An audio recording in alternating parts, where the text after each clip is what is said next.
Hey guys, welcome back. It's your guy Chris, and this is Kingdom Wholesaling. So it's been about a week or so since the last video. So I'm gonna talk to you today a little bit about that all elusive first deal, right? And I know a lot of you out there are probably still grinding, trying to get the first one closed. And I know how that is. I remember when I first started, and we actually Sunday, February 14th, which was Valentine's Day, this past Sunday, 2 days ago, was our 5-year anniversary. So, and even though it's been 5 years, man, I remember very, very clearly what my first deal was and how it happened and how long it took. So, I'm going to tell you a little bit about it. Hopefully, it'll be a blessing to some of you. It'll encourage you to keep pushing, keep pressing, keep grinding, because it's not always easy. And hopefully you'll pick up some pointers as well along the way in the story. So I first started in 2016. Didn't get my first deal, close my first deal, I should say, until 2017, right? So it took a year. So to be clear, I started the company in February, but I didn't actually officially start marketing until I believe it was March. And so that's kind of the difference, because I got my first check. It was like 3 days just shy of like of a full year when I closed my first deal, or when we closed our first deal. Because when I first started, what I had done is I had gone to this 3-day intensive weekend, right? I had bought and paid for this 3-day intensive weekend, and the guy had talked about, everything in real estate from A to Z. And the one thing I really picked up during the course, or during the weekend, was wholesaling. And from what he described and how he described it, I said, man, I think that that'll be my way in. I think that I can do that. I think I can figure that out, right? And so I went home and started the business. And I think what I did, my first step, I think even before YouTube, there was a REIA meeting, a local real estate investors association meeting that I went to. And at the end of that meeting, they gave us the opportunity to kind of like walk around and talk to each other, and kind of network. And I wound up meeting another guy, another young brother there. And he was pretty new, but he had been actually, he'd been in the business for a while, but he had not been wholesaling. He had actually started in real estate as a flipper. He was actually doing rehabs. So he had, I don't believe ever, he hadn't actually ever done a wholesale. Although, he pretty well understood it, right?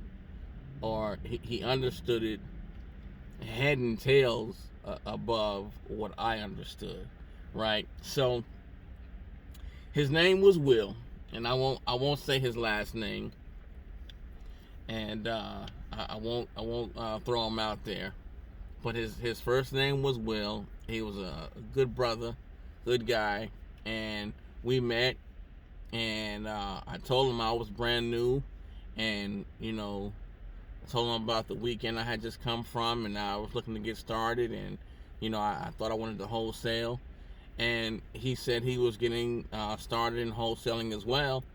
And I said, well, hey man, you want to team up and start doing some things together? And he was all for it. We agreed, and we got started. And there were some things that he was better at, and there were some things that I was better at. So I've always been comfortable talking to people. Um, you know, he didn't mind talking to people, but that wasn't really what he enjoyed, or it wasn't really his strong suit. But he had a lot of the systems in place, right?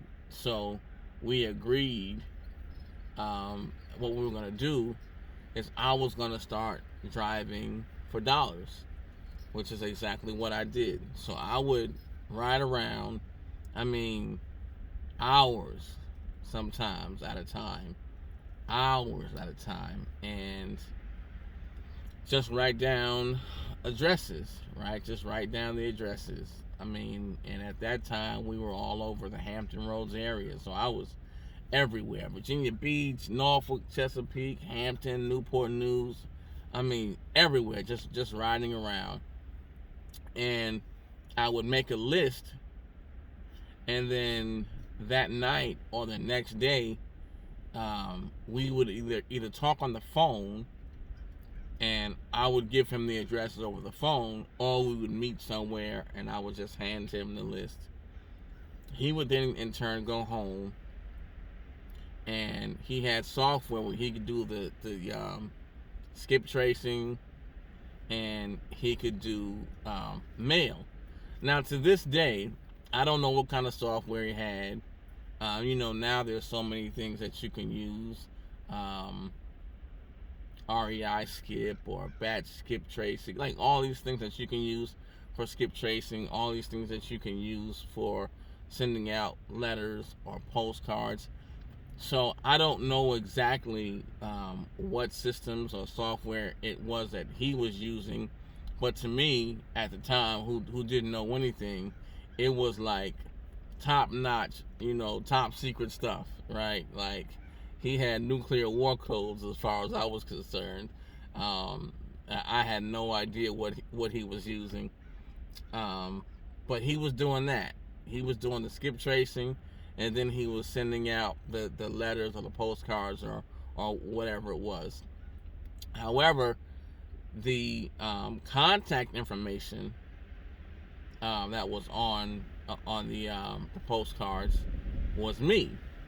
So I was doing the driving for dollars. He was doing the skip tracing and the mail, and then I was fielding the phone calls, and then I was running the appointments. So that was pretty much the system that we had. So I was, the one talking to the sellers, talking to the buyers, and just talking to the people basically. He was the one, because when it comes to computers and technology, right, that's a shortcoming of mine personally that I'm slowly but surely trying to work around and figure out, especially here lately. I'm actually getting better at it. So at the time, that's what he was doing. And I'm going to tell you, there were a couple of times we got properties under contract. We were going to look at properties. He was going with me because I didn't really know what I was looking at as far as looking at properties. But, as I said, he had done some rehabs. So he knew, more about that. And then I would pretty much do the negotiating, right? He would run the numbers. He knew the numbers.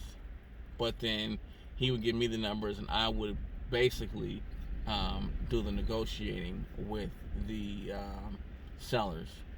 And I mean, a couple of times we had gotten some properties under contract. You know, they had fallen through for one reason or another. There was one time we actually had one under contract, found a buyer, had gotten all the way to the closing table, and then literally the day of closing, I'm out riding around, driving for dollars, and I remember looking at the clock and seeing the time and saying, yeah, the guy should be at the title company now. They should be closing. We should be getting ready to get our first check. And literally my phone rang, and I answered the phone, and I knew when the phone rang it was the title company. I knew the number, so I answered the phone expecting them to tell me we were closed, everything was good, and the checks were ready. And they said to me, they said, hey, Mr. Francis, we're having a problem with your seller. He's not signing. What do you mean he's not signing? They said, well, Mr. Francis, he's not signing. He won't sign. I'm like, what do you mean this guy won't sign? What are you talking about? And it was just a whole mess. So, to give you a quick rundown of the deal, I mean, it was a hood house, right? It was a hood house. And we had constantly talked about buying the house for $35,000. $35,000. $35,000. $35,000. So $35,000 was the price that we talked about the entire time with this guy. The entire time. Myself and Will spoke with this guy, met with this guy 4 or 5 different times, because actually the guy had, I think, 3 properties that we looked at. We wound up settling on one. The numbers made sense. And we were always talking about $35,000 being our buy price. That was never up for discussion. That was never an issue. $35,000 is what the contract said. And it's what we understood was the deal. And the guy had a $25,000 mortgage still left on the property. So if he owes $25,000, we're buying for $35,000. He's going to come to closing, and he's essentially going to get a check and walk away with the difference of the 35 and the 25. So he's going to walk away with $10,000, right? Contract says 35. He owes 25. You're going to walk away with 10, right? No problem.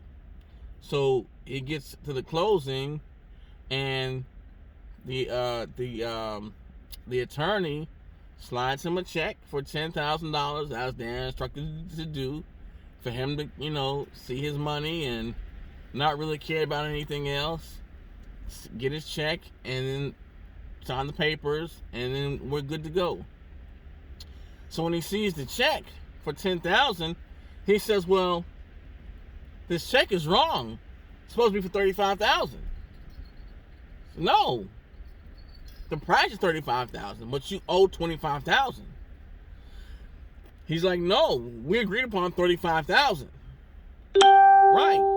But you owe $25,000, so you get $10,000. No. I get $35,000. So essentially the guy thought we were supposed to pay him $35,000 above and beyond the $25,000 that he owed on his mortgage. So he thought we were going to pay for his mortgage and give him $35,000. So essentially he was thinking he was getting $60,000. He wasn't getting $60,000 from us. So the guy, we tried for 2 days to close the guy. We never got the deal closed. The guy walked away. And so, long story short, that's one of the things that we went through during that initial year of trying to get a deal closed. And then also we tried driving for dollars. We tried, or I tried some bandit signs. Um, we tried a number of different tactics for marketing. I mean, everything from posting up little signs at gas pumps, on at gas stations and Wawas and 7-Elevens, to door hangers. I was doing everything, everything, and you know the year that we spent doing that, I think it took a toll on both of us. I think we kind of got frustrated with each other at different points along the way. And I'm telling you this for a reason, because wholesaling, the idea of wholesaling is pretty straightforward. It's pretty simple. The actual business takes more skill. It takes more time. It takes patience. It's something you have to grow into, right? You have to grow into how to talk to buyers, how to talk to sellers, how to handle different issues, and marketing consistencies in your market, and figuring out what works in your market, what tactics work, what tactics don't. And it's a lot of trial and error, and it's a lot of growing. You will grow into wholesaling. To be successful in this business, you will have to grow into it, and you'll have to be consistent at it. And I think a lot of times we did certain things. Excuse me, I'm sorry. We did certain things that we didn't stay consistent at long enough to be able to really see, give ourselves enough of a fair chance to see how it was working. That's one of the big things of marketing. You have to do something long enough to be able to give yourself a fair chance at it. That's why you can't do something here. You can't do bandit signs here and then do 100 or 200 or 300 and stop, and then say, well, I'm going to try some mail and do 1,000 mailers, and then stop and say, well, now I'm going to try to cold call, and you do 100 cold calls, and then stop and then try something else. You have to do whatever you do long enough to give yourself a fair chance to be able to track it. You understand? And I think, that being said, I think people run into an issue because we're taught and we're told so many times that you can start this business with no money, right? And I think that's unfair. They said you can get into real estate with no money, no credit, and there's a trick to that, because you don't need the money or the credit to actually buy the properties, because you're wholesaling. But you absolutely need some type of money to begin your marketing, right? To some degree, to put some things, your marketing efforts into place, whatever that is for you. So, and I think that was a struggle for us, because money was very, very tight, and so we didn't maintain a lot of things long enough to give ourselves a fair shake. I thought also that he knew more than he knew, and that's just what I think, thinking back on it now, because I was so new. I didn't know anything, and so I thought he knew everything, and he knew a lot, but apparently he had never actually done a wholesale. And I'm not sure if he actually told me he had or had not, but I definitely look back on it and think, and I'm pretty sure he had not ever actually completed a wholesale. Like I said, he was an actual rehabber when he started. So um, we finally um, got a check. We finally closed on our first deal, and like I said, it was about 3 days short of our 1 year mark. And I'll never forget it because the process with the house had been so long. I had had so many buyers in this house, and this house was in such bad shape. I didn't think anybody was ever gonna buy the house. I mean, it was terrible. It was terrible. I look back on the house now, and the house has been fully rehabbed. It sat on the market, I want to say, for about 8 months after it was fully rehabbed, and it did finally sell. And it's stunning home. It's beautiful. It doesn't even resemble the same house it was. But the seller and I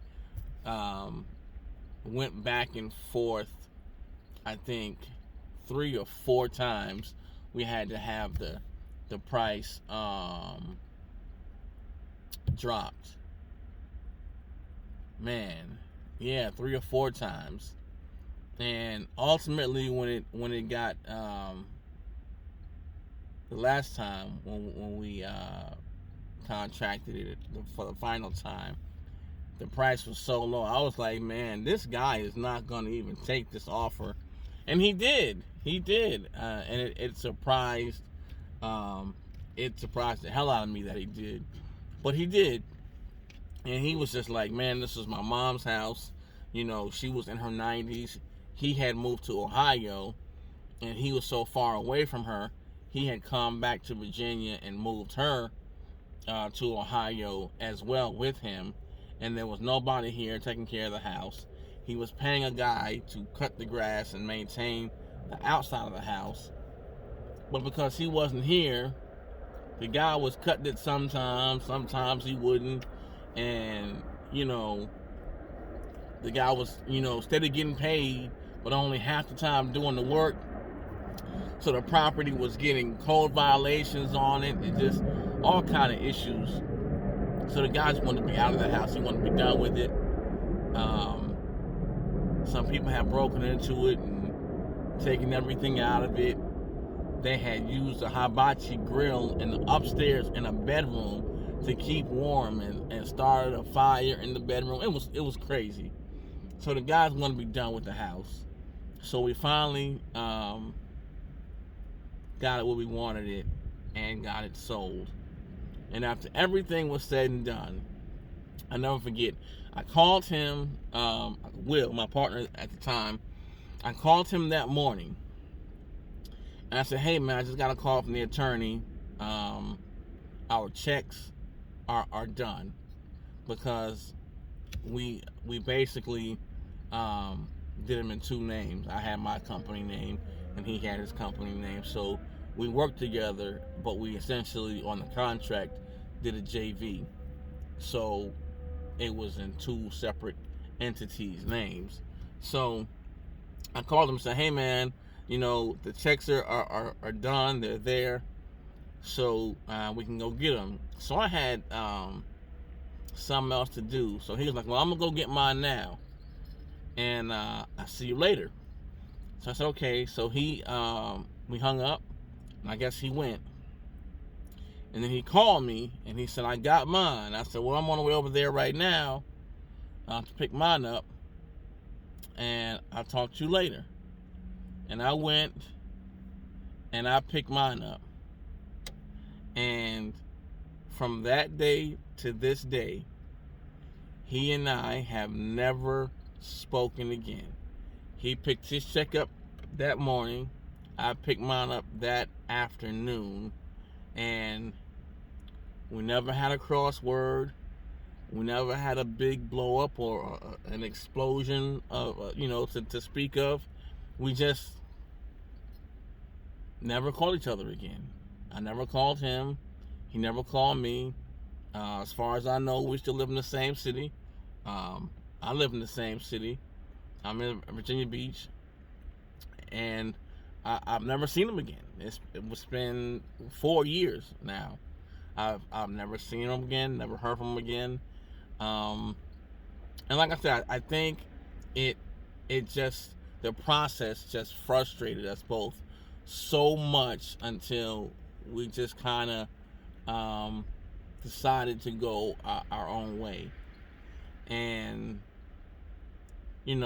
I say that because again, um, to be successful, you're gonna have to grow into this business. You will physically have to expand who you are. Um, there's a saying that says something to the fact about becoming successful is not about how much money you make, but it's about who you actually become. Because to get there and to be the successful person that you want to be, that you desire to be, that you envision yourself being, you're gonna have to grow into that person, right? Like your mind and your thinking and your gifts, your talents, your abilities that you have right now have gotten you to where you are right now. But if you're not where you want to be, you're not going to get there with the same mindset and mentality that you have now. You're going to have to grow. You're going to have to grow. You have to grow into that person. And that's essentially what happens. And so I'm going to tell you what, that whole year, and we did all of that, and we wound up splitting $2,500. $2,500. So we both walked away with $1,250, right, after a year. And I think that probably frustrated us both as well. It definitely frustrated me. And I know everybody looks forward to that shut up check. That's what they call it, your shut up check. Because when people tell you can't do it, it can't be done, that's the check that you have in your hand that you show them and you tell them to shut up, right? You have your proof of concept. You know that at that point in time, even though 100,000 people have done it before, you know that now you yourself can do it also. And that day, I was not really excited about that check. Just gonna be honest with you. I wasn't excited about $1,250. And I should have been more excited about the fact that it had proven the concept. But after everything it had taken out of me, I just wasn't excited about it. I just gotta tell you that. I just gotta be honest with you. It took me a few days, to really get myself mentally to where I needed to be, to understand that the amount of the check really didn't matter. And ultimately it didn't. Ultimately, it didn't matter. I promise you, that's not what mattered. Because less than a month later, I closed my second deal completely by myself, right? No help from him or anybody else, right? I found the property. I locked it up. I found the buyer. $7,000. 3 weeks later, I closed my third deal, $13,000, right? So, the money wasn't the issue. The proof of concept is what was really important. But again, I was so drained because of the process. It took a few days for me to even get my mind right, like back into the right place. And so that's also a key. You've got to be mentally prepared, because being mentally unprepared can take you out of the game. And sometimes that means you kind of have to sit back and just kind of, take a day or two, or take an hour or two, or whatever that means for you to kind of reset. Reset mentally, recharge, refocus, realign, and get yourself back to the place where you can go again. Because sometimes it does get frustrating. It does get, it can get discouraging. It can feel like, man, I see everybody in all of these groups posting these checks and getting this money, and I have been out here doing this for X amount of time, 2 months, 3 months, 6 months, 8 months, whatever it is. Some people go out here and get their first check in 30 days, right? Or 45 days. And some, like I was listening to Chris Jefferson, shout out to Chris, and here's a guy who's a 7-figure, maybe even an 8-figure earner, and it took him 2 solid years to get his first deal, right? His first deal. It took me a year to get mine. And some people, if you don't have it in 30 days or 90 days, you get frustrated, you give up. This thing doesn't work, but it does. But I'm going to tell you some things to help you. Number one, you've got to be mentally prepared. Just understand there's going to be some high points and some low points. Just keep failing forward, right? Just keep failing forward. Keep learning. Keep growing. Take action. Take action. The other thing is, with marketing, figure something out that you can do consistently, right? Whatever that is. Now, I'll tell you this, because I've said to you before in other videos that I was the king of bandit signs. Well, I don't have one in here right now. I did a lot of bandit signs. I buy bandit signs by the thousand, right? And bandit signs work. But if you're going to do bandit signs, you have to understand how they work. You have to do them consistently, and you have to do a lot of them, okay?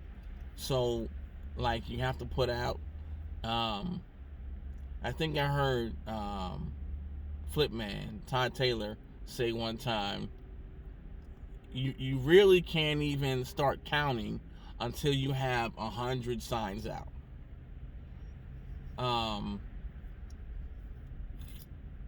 But you can go out and put 100 signs out at one time, and half of those signs can be gone in 2 or 3 days.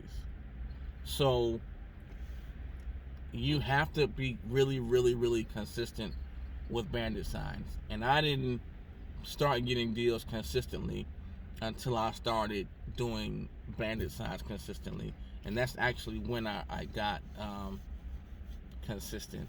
I started, because I first started out, I was buying blanks, handwriting them, and then putting them on stakes, taking them out at night. And it was taking me 3 or 4 hours just to handwrite them. Then another 3 or 4 hours to put them out. It was a lot. So then I started ordering them pre-done, right? Pre-written.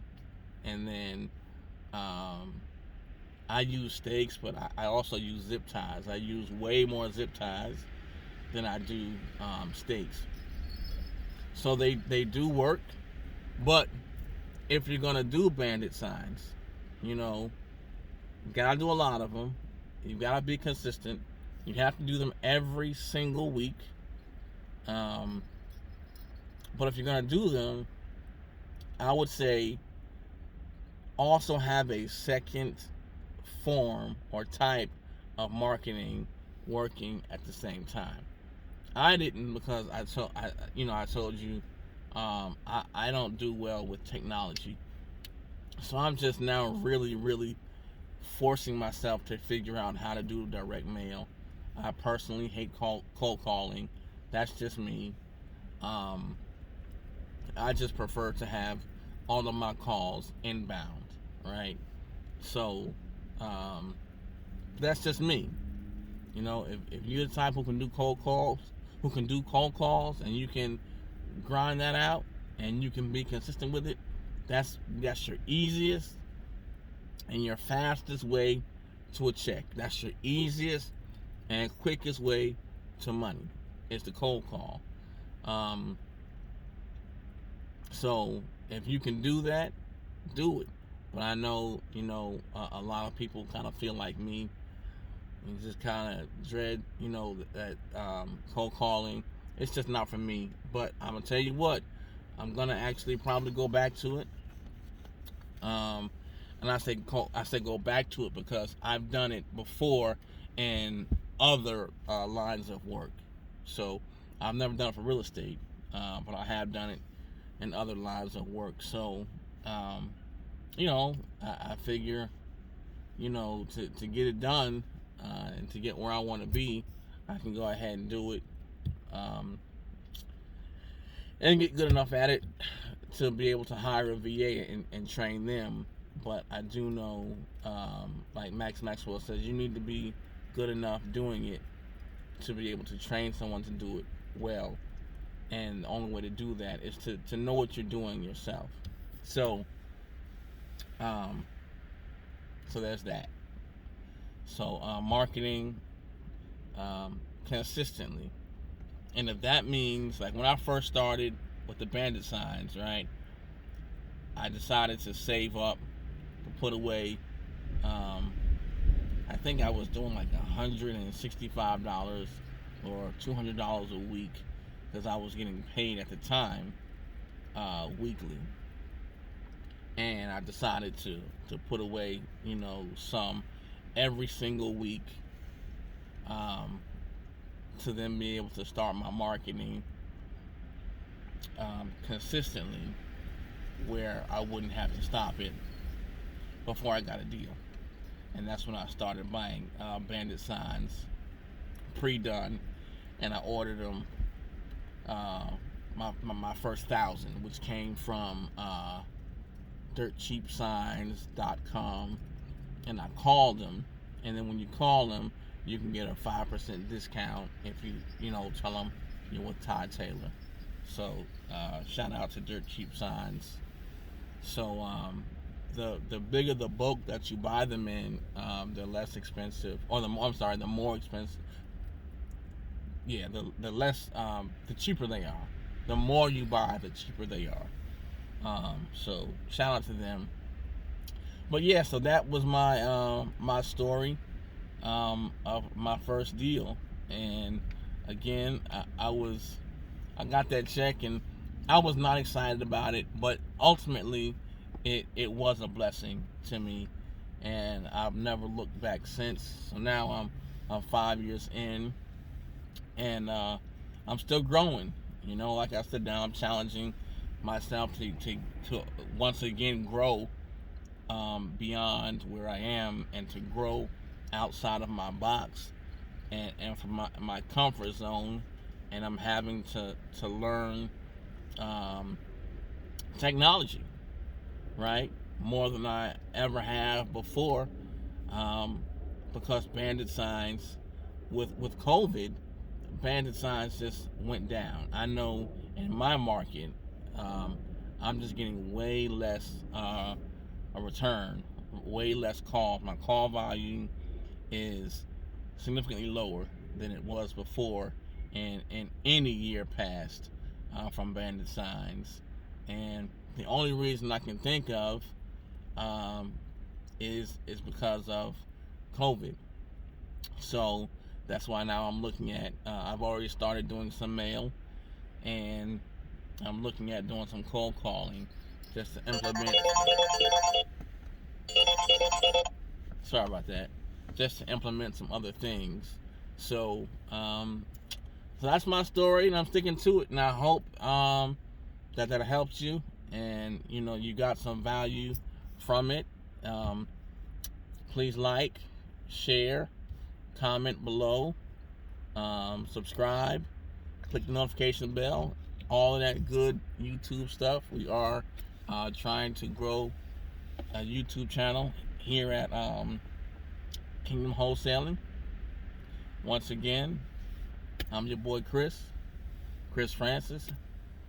You can always reach out to us here in the comments, or you can email me at kingdomwholesaling@gmail.com. And I think that's it. So if you ever see me around, because I'm everywhere, all over Hampton Roads. I'm in New York a lot. I'm also in parts of Florida quite often. So if you ever see me in passing, don't be afraid to stop and say hello. And if I can help you with anything, reach out to me, all right? Thanks for listening. Thank you for your time. I really appreciate you for watching. And I will see you in the next video.